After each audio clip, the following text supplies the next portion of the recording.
Okay, welcome back. These are the three questions that were on your Canvas lesson. Let's go ahead and answer them now. Again, if you haven't done these, you should pause the video and try to do them now. You should watch the previous video, try to do these ones, and then watch this part. So let's go ahead and do them again. I'm going to do them fairly quickly. On this side, we need to get the x terms on the same side. So I start by removing this term through subtraction, and I get 2x minus 12 is less than or equal to negative 4. Then continuing to isolate the x variable, I'm going to add 12 first. We get 2x is less than or equal to 8.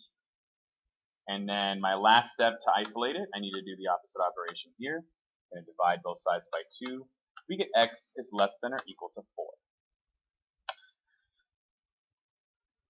The next problem, I'm going to distribute this 5, and I'm going to end up with 5m plus 25 is less than 5m plus 17. I have variables on both sides of the equation, so let's remove the term from one side. And then when I do that with this one, it has completely eliminated the variable. Both sides have become 0. So we're left with 25 is less than 17. So we have to ask ourselves, is this true or is it false?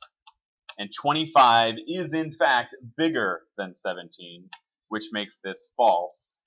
Therefore, our solution is no solutions, or the fancy 0 with a slash through it.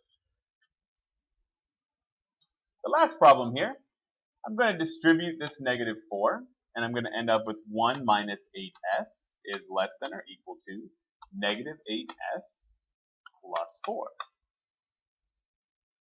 Again, I have variables on both sides, so I'm going to add 8s to both sides. My 8s look terrible. My 8s are missing a head. Anyway, so those both become 0. This is 1 less than or equal to 4. And again, there's no variable terms, so we ask ourselves, true or false, is 1 less than or equal to 4? And as it turns out, that is definitely true. Therefore, our solution is all real numbers, or we can do the fancy double-barred R. Again, if you had some problem with these, leave a question in the comments. We'll try to get to you. The last thing we're going to do with this particular chapter is a question in context. So let's read through this here, highlighter at the ready. Gasoline costs $2.09 at a local gas station and charges $8 for a car wash. If a customer buys a car wash, the gas station charges them 10 cents less per gallon of gasoline. Create an inequality that shows the possible amounts in gallons of gasoline that you can buy if you also get a car wash and can spend at most $20. Alright, at most $20. We need to know that too. So we need to create an inequality that represents this. So this little phrase here at the end that says at most $20, that's kind of telling me something. That whatever the total cost here is, it has to be smaller than 20. Okay, there's our beginning. We know this. So how do we represent the total cost of what's happening in this gas station? Well, it's $2.09 per gallon of gasoline. It's $8 for a car wash. That's a flat fee. Now, remember what we said in previous videos. Words like per insinuate slope. They insinuate multiplication. So it sounds like I can figure out my total cost if I take the cost of gasoline, cost of gas, multiplied by the amount of gas I get.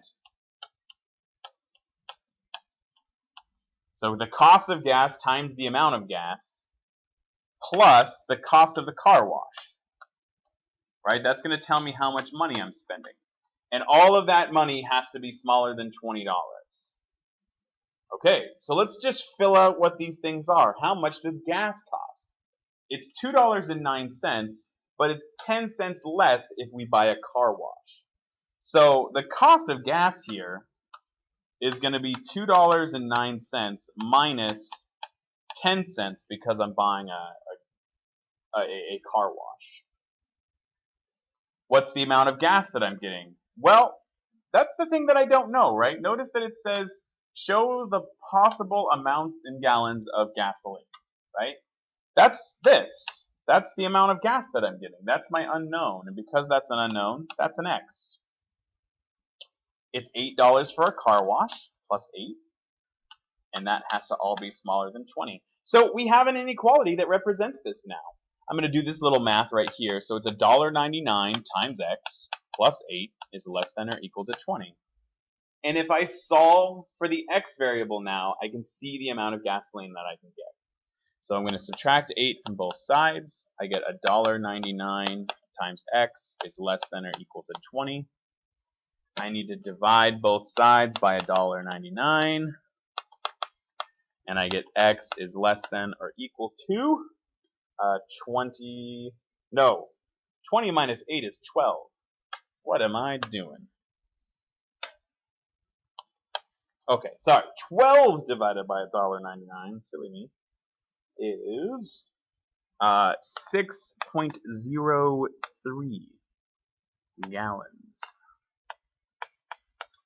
So, were this the cost of things, I could get 6.03 gallons of gasoline, which is about a half a tank for my car, so I can get myself to town for a week. All right. So that's it. That's the last example for this chapter. Again, you want to head back to the Canvas lesson associated with this video to find out what your assignment and exercises are for this. If you have questions, you can leave them in the comments or you can ask me in class. Thank you very much for watching. Goodbye.